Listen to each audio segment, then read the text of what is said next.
Welcome back to the deep dive. Today, we're diving headfirst into something pretty interesting that popped up in 2025, ZapDigits. It's a new platform basically promising to make life easier for startups dealing with metrics. Yeah, and our mission today is really to get under the hood of ZapDigits. What's its core thing? What problems is it actually solving for teams right now? And what makes its approach to handling data feel, well, different? Absolutely. I mean, right from the start, its tagline kind of says it all. Your startup's metrics now all in one place. They're aiming for that clean, centralized back office feel. Okay, let's unpack this a little. Think about it. You're a startup, maybe preparing for investors. You need data on users, payments, bugs, releases, and you're hopping between Google Analytics, Stripe, maybe Jira, GitHub, trying to make sense of it all. It's usually chaos. That's what ZapDigits wants to fix. Right. And what's fascinating here is how they pitch themselves. It's positioned as a secure and simple Google Analytics alternative with a really strong focus on privacy, especially for SaaS companies.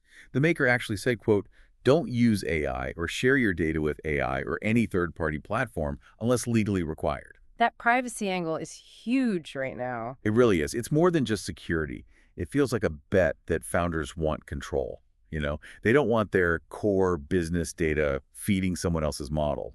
ZapDigits is tapping into that whole data sovereignty idea. Makes sense. And they make connecting things sound easy, too. You can link up Stripe, Supabase, GitHub, even YouTube. So it's not just surface-level stuff. It pulls it all together, supposedly, without needing tons of custom code, trying to get all the data singing from the same song sheet, basically. Exactly. And once you have all that data in one spot, they can add other cool things, like they mentioned status pages are coming soon. Basically, it'll tell your users if your website's down or having issues automatically. They said they were still working on it, but it'll be available soon. That kind of transparency builds trust. Oh, definitely. Reduces those frantic support tickets during an outage. Something else really jumped out at me. Their stance on support. They explicitly highlight real human support. The maker emphasized no chatbots or AI for help with debugging or setup. In today's world, it's almost retro, isn't it? It really stands out. For a tool managing critical data, that promise of a real person, especially for early teams who are maybe overwhelmed, that's a big deal. It signals genuine partnership. And speaking of what it does, someone compared it quite nicely, said it felt like plausible plus barometrics plus a lightweight post hog all rolled into one privacy-first dashboard. Okay, wow. Yeah, and the maker apparently confirmed, said that was exactly right. For anyone familiar with those tools, that's quite a combination. You've got the privacy-focused web analytics like Plausible, then the subscription and revenue stuff like barometrics, and even some basic product analytics like a post hog light. All in one.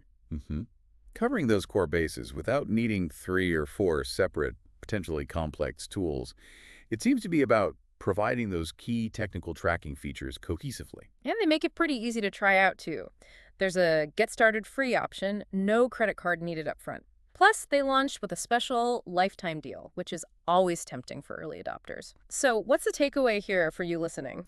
Well, whether you're a founder drowning in dashboards or maybe just interested in tech trends, ZapDigits looks like a really compelling take. It's privacy first, aims for simplicity, and wants to give startups clear, unified insights.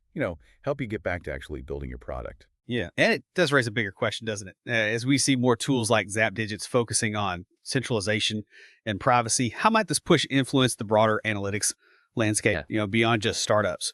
What could it mean for user trust and data practices across different industries? Something to think about.